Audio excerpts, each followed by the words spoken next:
Okay, welcome to part one of our Workshop 2 tutorial here in ARC 242.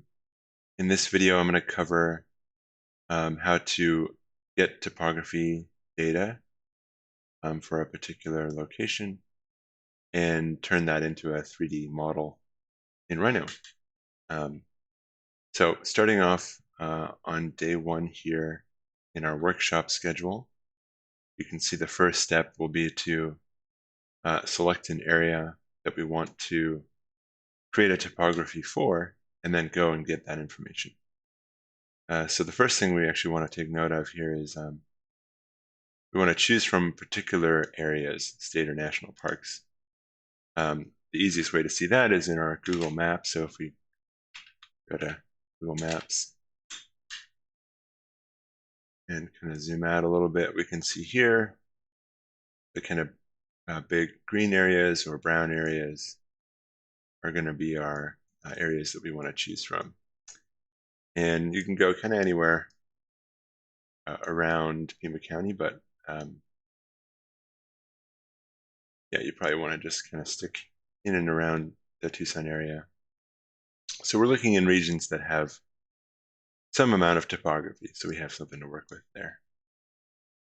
So I'm going to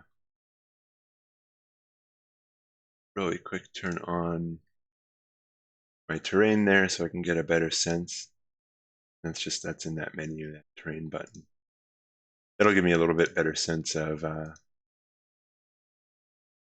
much elevation topography there is in different areas. Obviously, we got a lot going on over here, a lot over here, all that. I'm gonna go ahead and zoom in on Gates Pass over here, right down on the western edge of these mountains.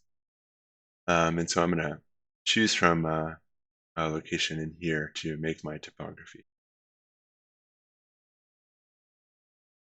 Once I have a location selected, I want to make note of the size of the area that I want to extract here. That's going to be this segment here, 24 by 24 inches at 1/128th of an inch equals a foot.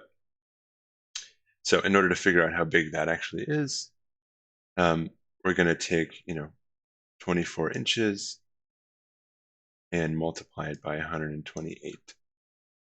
128 inches, sorry, feet fit into each foot, and we can kind of figure out the dimensions of what we're roughly talking about from that. So 24 by 24 inches times 128. So that's about a 3,000 foot square. 3,000 by 3,000 foot square, 3,072 to be accurate. That'll just give us a sense of how closely we can kind of zoom in when we select our area. From there, I'm going to go to our USGS map viewer, and that's how we're going to get our topographic data. So if I just go to Google and I search USGS map viewer, I think either one of these links will work. It's the National Map Viewer. And for those who don't know, USGS stands for US Geological Survey. There it says right there. And so that's a resource that we can use to extract topographic data for anywhere in the US and in some cases other parts of the world. So before we get too close on selecting where we want to get information for, I'm actually going to click this button, Data Download. And I'll just do that first because that actually takes me to a kind of a different screen here. So then I'll go ahead and zoom in on where I want to get information for. I'm here in Tucson, following out Gates Pass. So this is roughly that same area that we identified on Google Maps. And then over here on the left-hand side, you'll see there's a couple of check boxes for different kinds of information. I'm just going to click on the first one there, which is US Topo. And then I'll go ahead and, once I'm kind of zoomed in to where I want to be, and I can keep an eye on the little scale bar down in the right. So, if that's 600 feet and I want to do 3,000 by 3,000, it's roughly, 5 or 6 of those little, segments. That's probably a pretty decent data, or like one step up is probably a pretty decent area. I'm gonna center my kind of screen on the area I want to do. And then I'll click up on the left-hand side here where it says Search Products. And that will bring up for me a database of different topographic maps that I can download.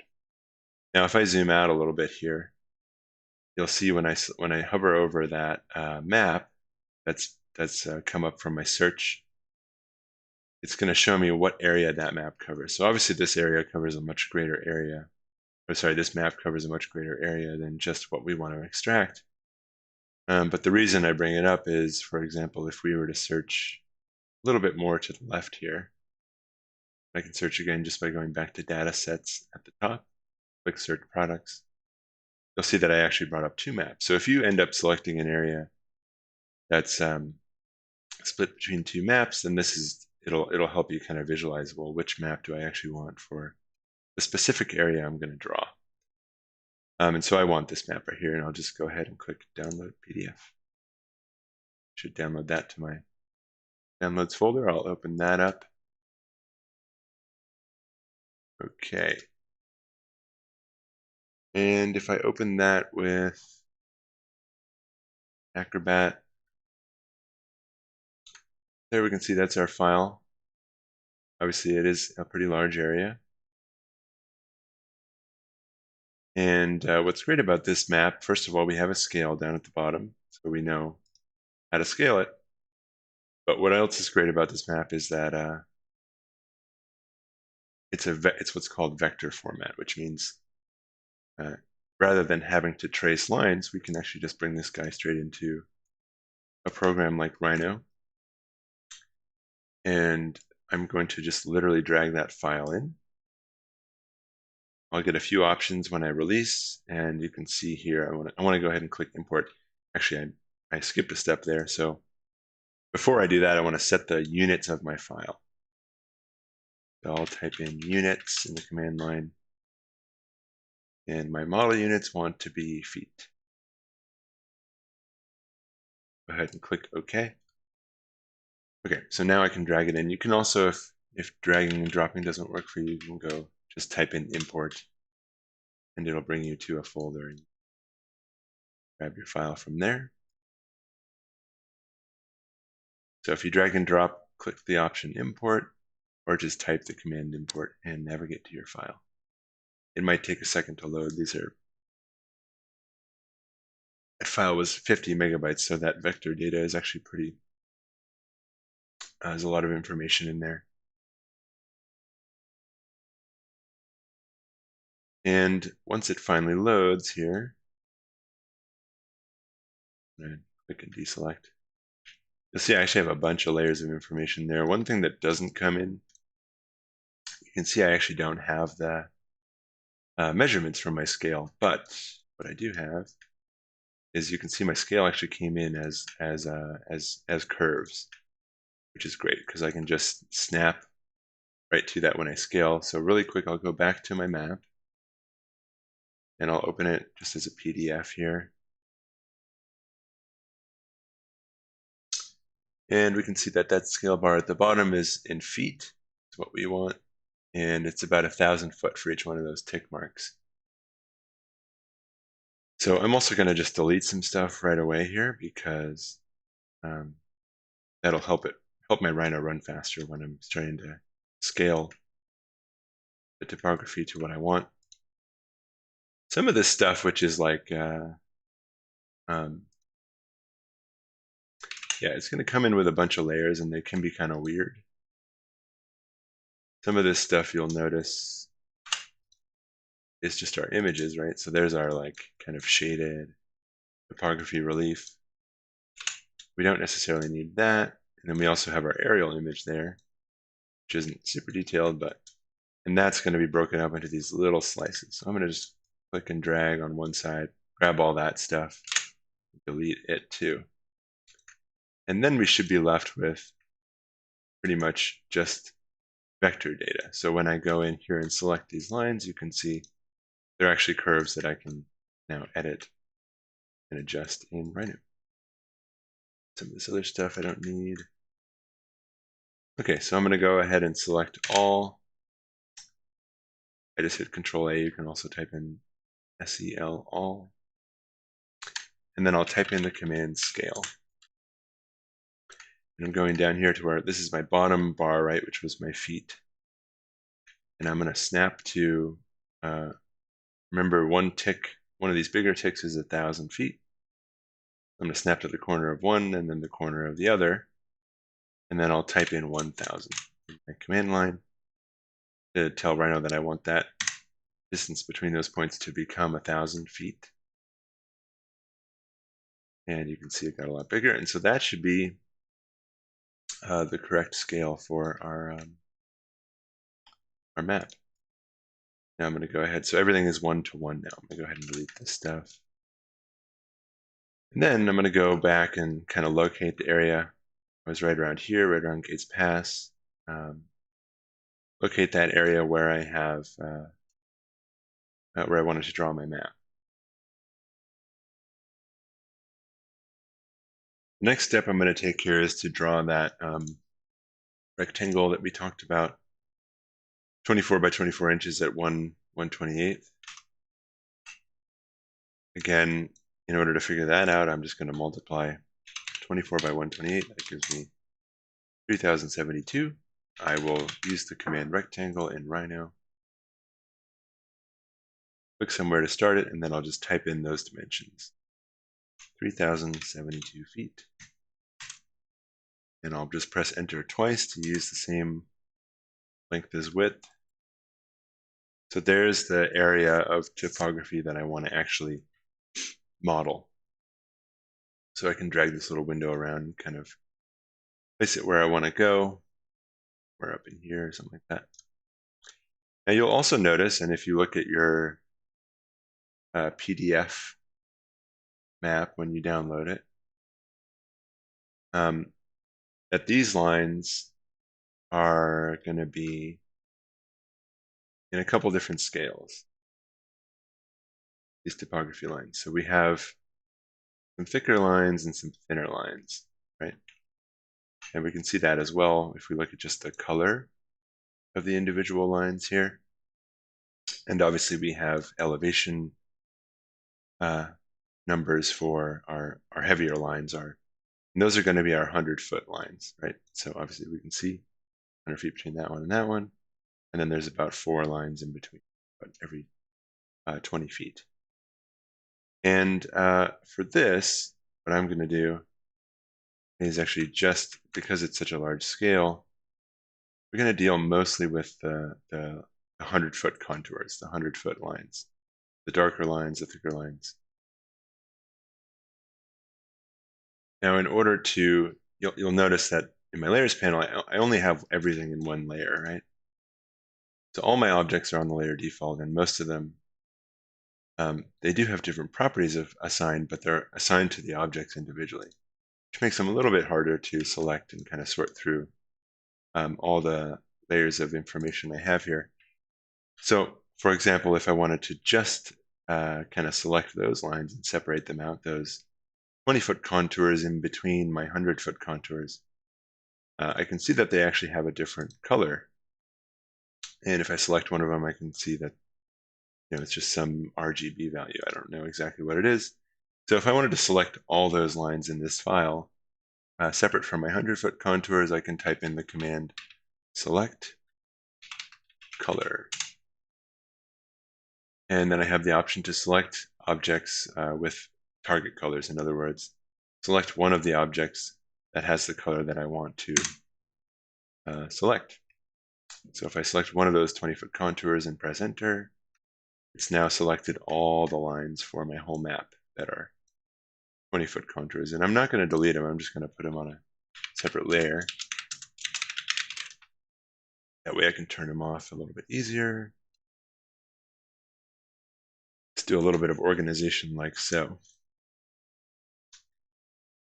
And then the next thing that I want to do here, in order to start to model my topography, I'm going to actually isolate the area with the lines that I want to work on. And so, for example, I've got all these 100-foot contours. Actually, real quick before I do that, I'll put my text on a separate layer as well, so that it's going to be isolated independently. Again, I'll go select color.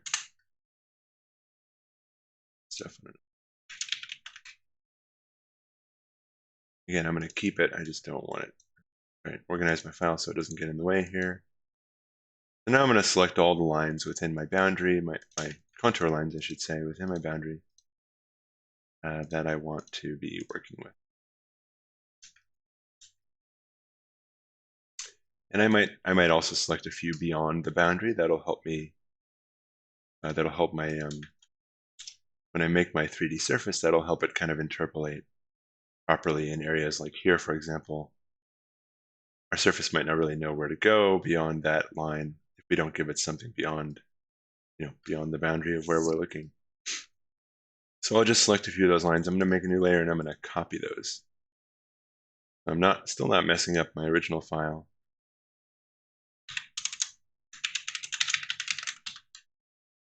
And that puts me in a position now where I can make that my primary layer.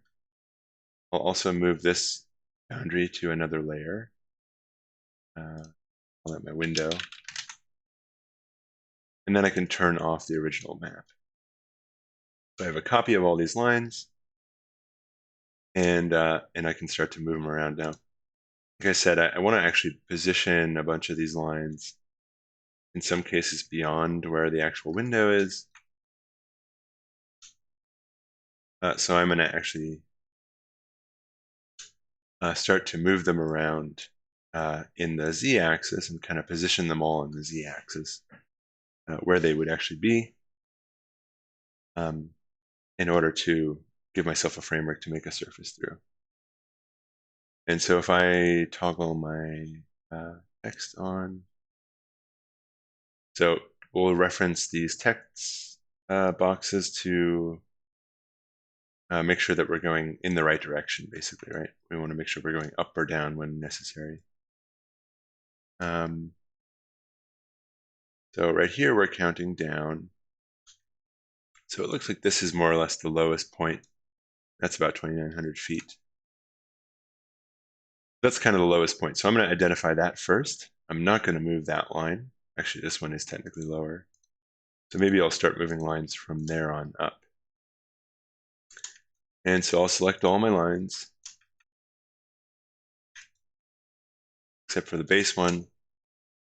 And I like to go into 3D when I start to do this so I can make sure I'm just kind of doing things properly. And then, oops. And then I'll type in move. And with the move command, we have the option to constrain our movement to vertical. So I'll click that option. Now we're only moving stuff in the z-axis, as you can see there. Now make sure you're in top view, otherwise the z-axis won't be up and down. And then we can go ahead and start moving our lines up, position them where they would be. So I'm going to move 100 feet. Then I'll deselect the line. And I'll just go one at a time.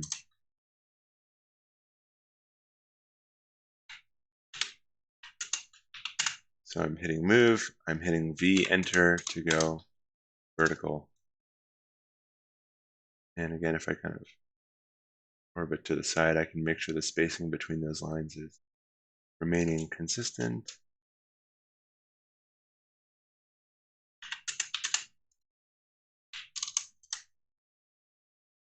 So now I'm just going to double check I know what's going on here. 3,200, 3,200.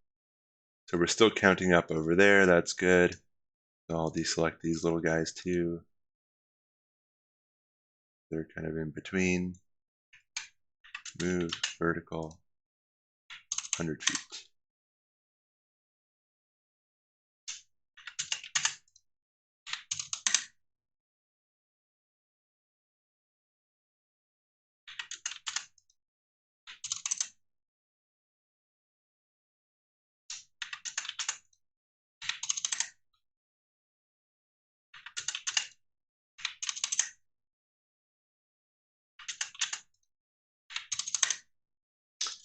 Now, one thing you may want to do is if you could, in some cases you may be interested in making sure that there's, more precise data in certain areas. So again, we could bring in some of the lines from look at our 20-foot contours, for example. This area right here isn't going to have a whole lot of detail or resolution. We're just using 100-foot contours. So we could come in here and select a couple of these ones to add some detail to that area if we wanted to.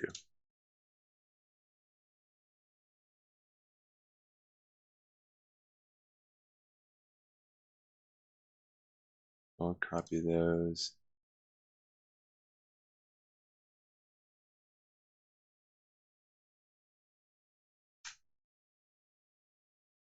Oops.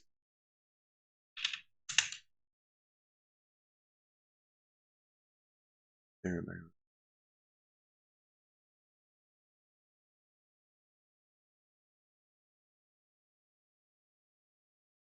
Oh, I have default. Okay, so I'll move those up to roughly where I want to be.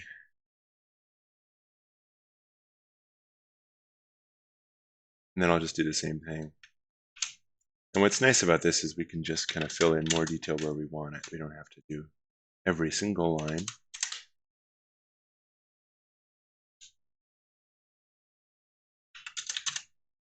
So again, now I'm just typing in 20 feet.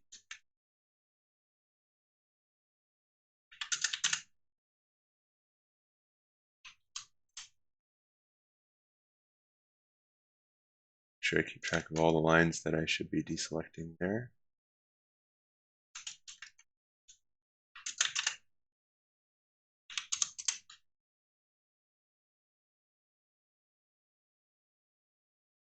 And that's the only little guy I have left there. So it wants to go up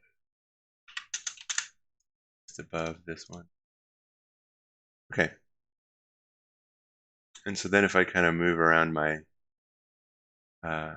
file, my lines in 3D there, I should get a good sense of whether or not everything's kind of slow, smoothly transitioning from one thing to the other.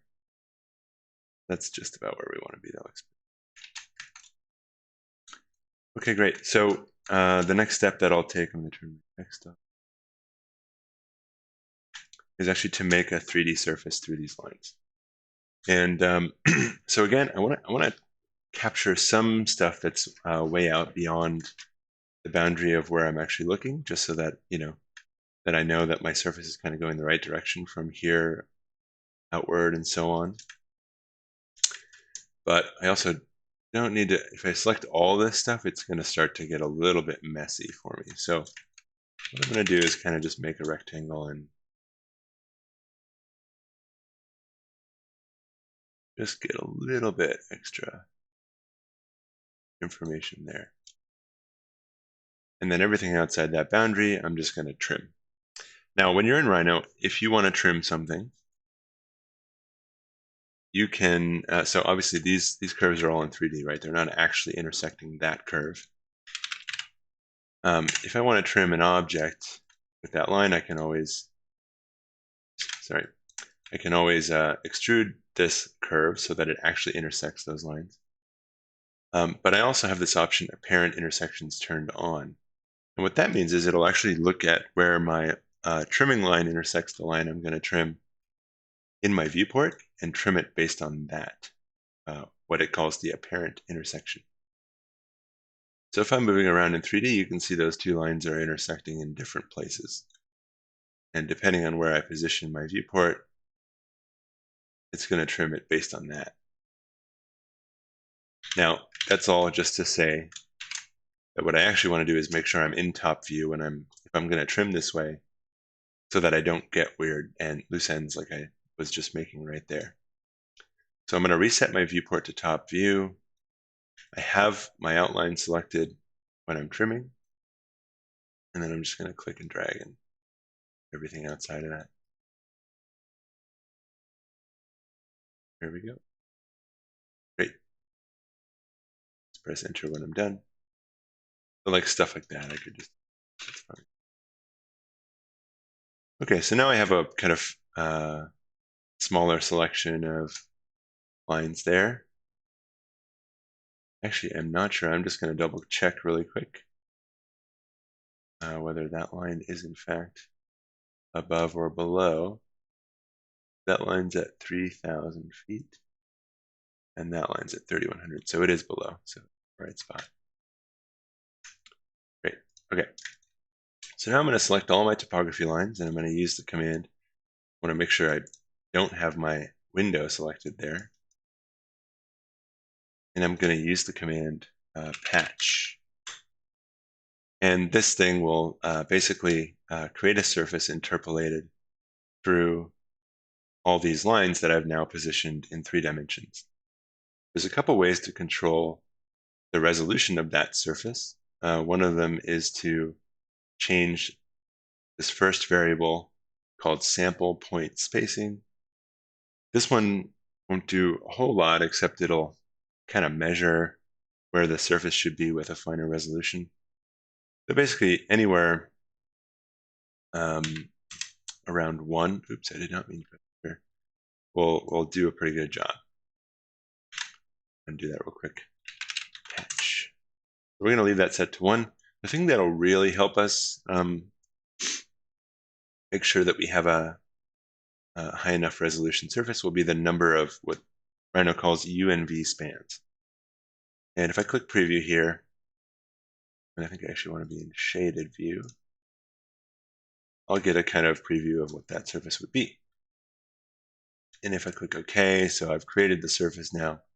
When I go to select that surface, you can see I have little, Rhino calls these isocurves. It's like a little grid on my surface, right?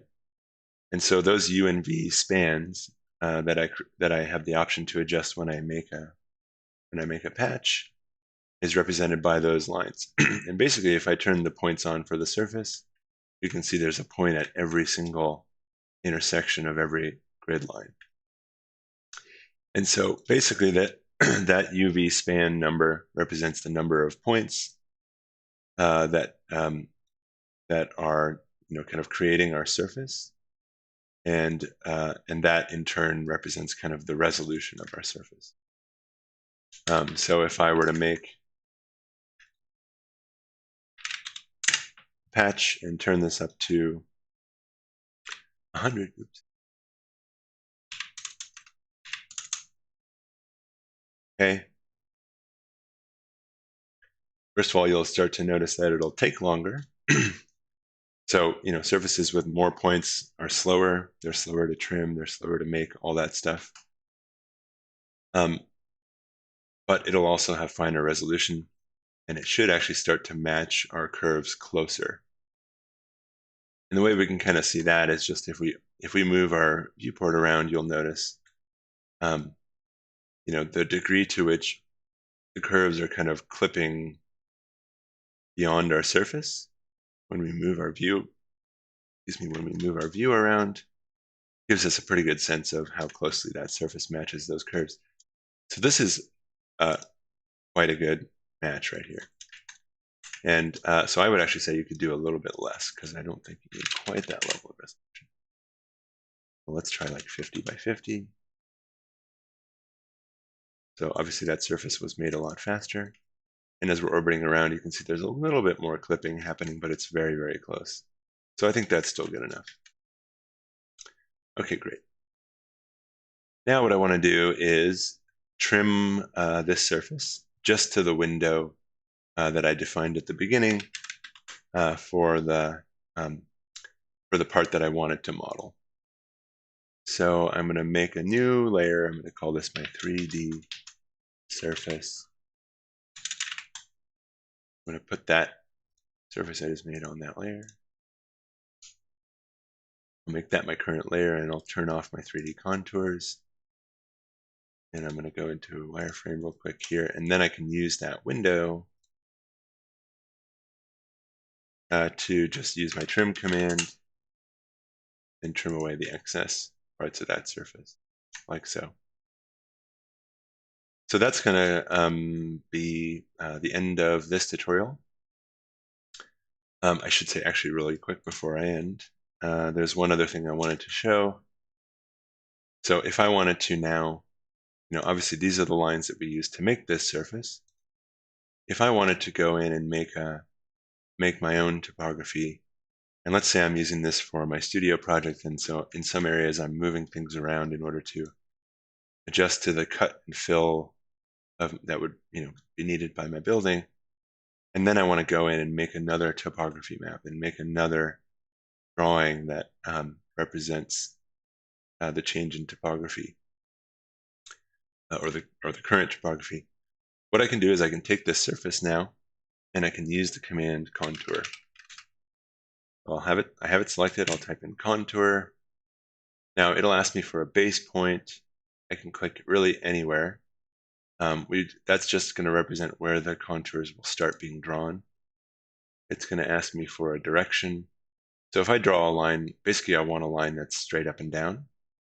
In other words, if I draw a totally vertical line, a line that's going up along the z-axis, it'll make a series of contours perpendicular to that line. So basically horizontal contours like a topography.